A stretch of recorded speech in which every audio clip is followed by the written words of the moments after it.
राधे राधे। हरे कृष्णा। कैसे हो आप सभी लोग? आशा करती हूँ आप सभी परम मंगल में होगे, स्वस्थ होगे, अच्छे होगे।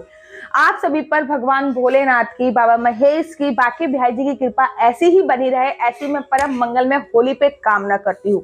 जैसे कि आप सभी लोगों को पता है कि होली से मैंने एक सीरीज स्टार्ट करी है जिसका नाम है टॉक विद आशु। इसमें आप हमसे अध्यात्म से संबंधित कोई भी बातें पूछ सकते हैं। आपको मेरी इंस्टाग्राम आईडी पे जाना है डॉक्टर आशु दीदी और वहां पे अपना कमेंट्स भेजना है और मैं आप लोगों के क्वेश्चंस के आंसर वीडियो के माध्यम से दूंगी। तो कल जो मैंने वीडियो डाली थी उसके बाद मेरे पास बड़े सारे मैसेज आए हैं, तो मैं उनमें से कुछ कमेंट्स ले रही हूँ और मैसेज ले रही हूँ और उनके उपाय बताऊंगी। सबसे पहला क्वेश्चन है मोनिका जी का, मोनिका चौधरी नाम है इनका। इनका क्वेश्चन है कि लड्डू गोपाल के जो वस्त्र हैं वो कैसे धो सकते हैं। तो चलिए आज इसी पे चर्चा कर लेती हूँ। सबसे पहले लड्डू गोपाल के जो वस्त्र हैं वो आपको लड्डू गोपाल के अंग से, शरीर से निकाल के रख लेने हैं। दूसरी बात, आपको एक पानी लेना है। आप सिंपल प्लेन वाटर ले सकते हैं, उसमें आपको नींबू निचोड़ना है, उसमें आपको गुलाब जल डालना है, उसमें आपको गंगा जल डालना है। उसके बाद आपको लड्डू गोपाल के वस्त्र उसमें से निकाल देने हैं और वो सुखा देने हैं। ये बहुत सिंपल प्रोसीजर है लड्डू गोपाल के वस्त्रों को धोने का। नींबू क्या होता है, कितने भी मैले वस्त्र हो उसकी जो गंदगी होता है वो खींच लेता है। गुलाब जल कपड़ों को सुगंधित करता है और इससे लड्डू गोपाल के वस्त्र इत्यादि खराब भी नहीं होते। तो लड्डू गोपाल के जो वस्त्र धोने का सही प्रोसीजर है वो यही है।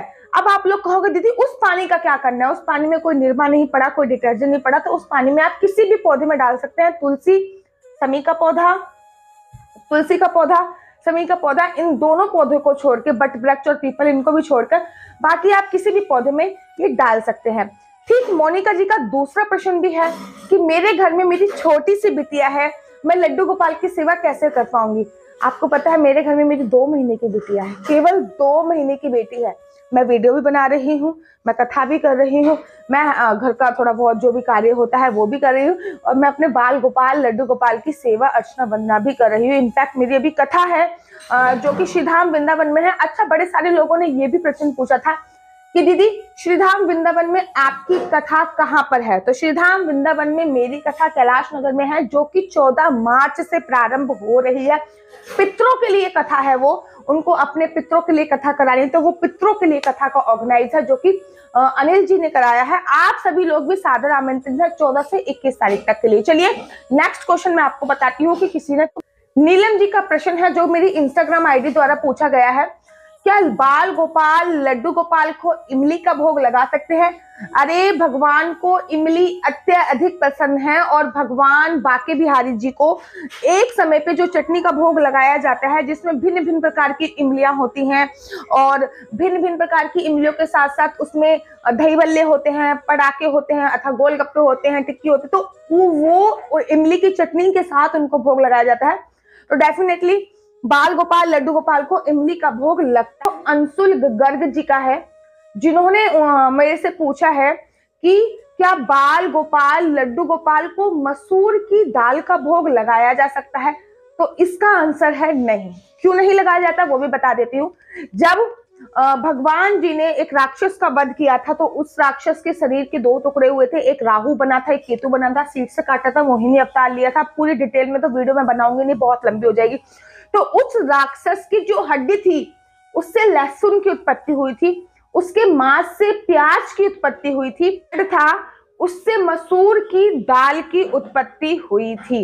एक बात देखिए कि उस राक्षस ने अमृत पी लिया था, इसलिए इन तीनों चीजों को अमृत तुल्य बोला जाता है। औषधीय गुण इसलिए ज्यादा है क्योंकि ये अमृत तुल्य बोला जाता है और राक्षसों के मुंह से हमेशा ही स्मेल आती थी, तो इसलिए उसके शरीर से बहुत दुर्गंध आती थी, इसलिए प्याज में लहसुन में बहुत दुर्गंध होती है। तो मसूर की दाल का भोग आप किसी भी भगवान को नहीं लगा सकते। मसूर की दाल का भोग निषेध। नेक्स्ट क्वेश्चन केशव जी ने मुझसे पूछा है मेरी इंस्टाग्राम आईडी पे। उन्होंने मुझसे पूछा है, नमस्कार दीदी, राधे श्याम दीदी, मेरा प्रश्न यह है कि अगर हम सर्व एकादशी का संकल्प लेते हैं और अगर बाई चांस किसी भी एकादशी में हम बीमार पड़ जाएं तो ये व्रत रखने की स्थिति में ना हो तो क्या उस एकादशी का व्रत, क्या उस वाली एकादशी को स्किप करके हम दोबारा दूसरी एकादशी से व्रत कंटिन्यू कर सकते हैं? शास्त्र क्या कहते हैं? शास्त्र कहते हैं कि सबसे पहले आपका अपना शरीर है, शरीर अगर सामर्थ्यवान नहीं है व्रत रखने के लिए तो आपको व्रत उपवास रखने की आवश्यकता नहीं है। अगर शरीर सामर्थ्यवान नहीं है, आप 1 या 2 एकादशी का व्रत स्किप कर सकते हैं, कोई पाप नहीं लगता है। 1 या 2 एकादशी का व्रत अगर आप छोड़ देंगे तो कोई भी पाप आपको नहीं लगेगा और दूसरे एकादशी से व्रत कंटिन्यू कर सकते हैं। एक क्वेश्चन जो लास्ट वीडियो में आप लोगों ने मुझसे पूछा था और आवाज नहीं आई थी कि दीदी अगर नींद ना आए, कोई लोग ऐसे होते हैं जिनको नींद ही नहीं आती, नींद आने की जो समस्या है वो ही नहीं होती है, रात को 2-2 3 दिन बजे तक नींद नहीं आती, पूरे दिन काम करते हैं तब भी नींद नहीं आती, तो उसके लिए क्या करना चाहिए? तो सर्वप्रथम आपके जो जिसपे आप सोते हो, जो आपके वस्त्र हैं, जैसे कि चद्दर हो गया, उसको आप धूप में सुखाइए, धूप लगवाइए, कंबल हो गया उसको धूप लगवाइए। इफ यू पॉसिबल तो अपने गद्दे को भी धूप में रखिए। आप 1 हफ्ता करके देखिए, आपको नींद आनी प्रारंभ हो जाएगी, क्योंकि इसमें वो पावर होती है कि किसी भी चीज का ओरा क्लीन कर पाए। तो धूप इन चीजों का ओरा क्लीन कर देगी और आपको नींद आनी स्टार्ट हो जाएगी। आपका जो बेड है, अगर वो बक्से वाला बेड है, मतलब इसमें सामान स्टोर आप लोगों ने कर रखा, जो बेड है अगर वो बॉक्स वाला बेड है तो मेक श्योर आपको उसके बॉक्स खोलिएगा। उसकी बॉक्स खोलने के तत्पश्चात आपको करना क्या है, वो जो सामान है उसमें धूप लगाइएगा, थोड़ी सी फ्रेश एयर उस बॉक्स में जाने दीजिए। पता नहीं कितने सालों से वो बॉक्स खुले नहीं हैं, उनको खोला करो, उनको चार्ज किया करो। इसकी अपनी एक वाइब्रेशन होती है, हर चीज का अपना एक ओरा होता है, उसका ओरा क्लीन करना बहुत ज्यादा जरूरी होता है। तो आज की वीडियो में बस इतना ही। अगर आपको मेरी वीडियो अच्छी लगती है तो आप अपना यूट्यूब चैनल हरी बोल को लाइक शेयर सब्सक्राइब करना बिल्कुल भी मत भूलिए। तब तक के लिए मुझे दीजिए इजाजत। आपके कोई भी प्रश्न हो तो आप मेरी इंस्टाग्राम आईडी डॉक्टर आशु दीदी पे संपर्क कर सकते हैं। आप वहां पे मुझे मैसेज पूछिए, मैं डेफिनेटली नेक्स्ट डे वीडियो बना के आप लोगों के नाम के साथ वीडियो मैं बनाऊंगी कि किसने ये प्रश्न पूछा है और आप लोगों को अवगत कराऊंगी।